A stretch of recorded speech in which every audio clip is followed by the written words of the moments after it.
রাত তখন গভীর। বীরভূমের এক প্রত্যন্ত শ্মশান সংলগ্ন মন্দিরের চাতালে বসে আছে তিন বন্ধু, অর্ণব, সূর্য এবং সিংহরায়। চারপাশ নির্ঝুম, কেবল দূরে কোথাও একটা প্যাঁচা ডাকছে। সামনে জ্বলছে একটা ছোট্ট ধুনুচি, যা থেকে নীলচে ধোয়া কুণ্ডলি পাকিয়ে ওপরে উঠে যাচ্ছে। তাদের মাঝখানে রাখা চামড়ায় বাঁধানো এক প্রাচীন তন্ত্রপুঁথি। এই সেই নির্দিষ্ট পাণ্ডুলিপি যা নিয়ে লোকমুখে প্রচলিত আছে যে এটি পাঠ করলে মৃত আত্মাও কথা বলে ওঠে। অর্ণবের জেদে তারা আজ এখানে এসেছে এক ইউনিক অভিজ্ঞতার খোঁজে, কিন্তু পরিবেশ যে এতটা থমথমে হয়ে উঠবে তা কেউ ভাবেনি। সূর্য, সিংহরায়, দেখ, এই পুঁথির উপরে ধুলো ঝাড়তেই অক্ষরগুলো কেমন জ্বলজ্বল করছে না? আজ রাতে আমাদের চ্যানেলের জন্য এমন একটা কন্টেন্ট তৈরি হবে যা আগে কেউ শোনেনি। অর্ণব, বাড়াবাড়ি করিস না। এই জায়গাটার হাওয়া কেমন যেন বদলে যাচ্ছে। খেয়াল করেছিস ধুনুচির ধোঁয়াটা আকাশের দিকে না গিয়ে মেঝেতে কেন ছড়িয়ে পড়ছে? মনে হচ্ছে মাটির নিচে কিছু একটা এই ধোঁয়াটাকে টেনে নিচ্ছে। সূর্য ঠিকই বলেছে। তন্ত্রশাস্ত্রে একে বলা হয় পাতাল আকর্ষণ। আমরা যে পঞ্চমন্ডির আসনের উপরে বসে আছি, তার নিচে হয়তো কোনো প্রাচীন অসম্পূর্ণ সাধনা চাপা পড়ে আছে। অর্ণব, তোর হাতের নিচে যে রক্ষা কবচটি আছে সেটা কি একবারও নড়ছে?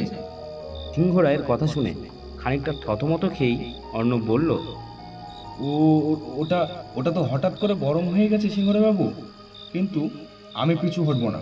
আমি মন্ত্রটা পড়তে শুরু করছি। রুধির ধারায় সিক্ত ভূমি, জাগ্রত হবে অশরীরী তুমি। থাম অর্ণব, দেখ আমাদের ছায়াগুলো দেওয়ালে কেমন অদ্ভুত হয়ে কাঁপছে। আমাদের তিনজনের ছায়ার বদলে ওখানে চারজনের ছায়া দেখা যাচ্ছে কেন? ওই চতুর্থ ছায়াটি কার? ওটা ছায়া নয় সূর্য, ওটা ওই স্থানের পাহাড়।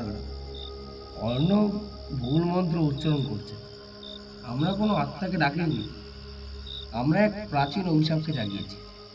সিংহরায় বাবু, সূর্য, আমার পা দুটো কে যেন মাটির নিচ থেকে শক্ত করে জড়িয়ে ধরেছে। কি হারিম করা ঠান্ডা এক স্পর্শ! না, এই হাতগুলো মানুষের নয়। মরিয়া হয়ে অর্ণবের হাত ধরে টানতে টানতে সূর্য বলল, অর্ণব, নিজেকে সামলা, আমার দিকে হাতটা বাড়া। সিংহরায়, আপনি দাঁড়িয়ে দেখছেন কেন? কিছু একটা করুন, মাটিটা ওকে গিলে খাচ্ছে। দেরি হয়ে গেছে। চারপাশে এক বুনো তীব্র ফুলের গন্ধ পাওয়া যাচ্ছে। এর মানে হলো অস্থি পঞ্চমী দেবী তার আসন ছেড়ে উঠে এসেছে। আমাদের চারপাশে এক অদৃশ্য বৃত্ত তৈরি হয়ে গেছে। আমরা এখান থেকে কেউ বেরোতে আর পারবো না। ওই শোন, হাসির শব্দটা কোনো মানুষের নয়, ওটা আমাদের মাথার ভেতর থেকে আসছে।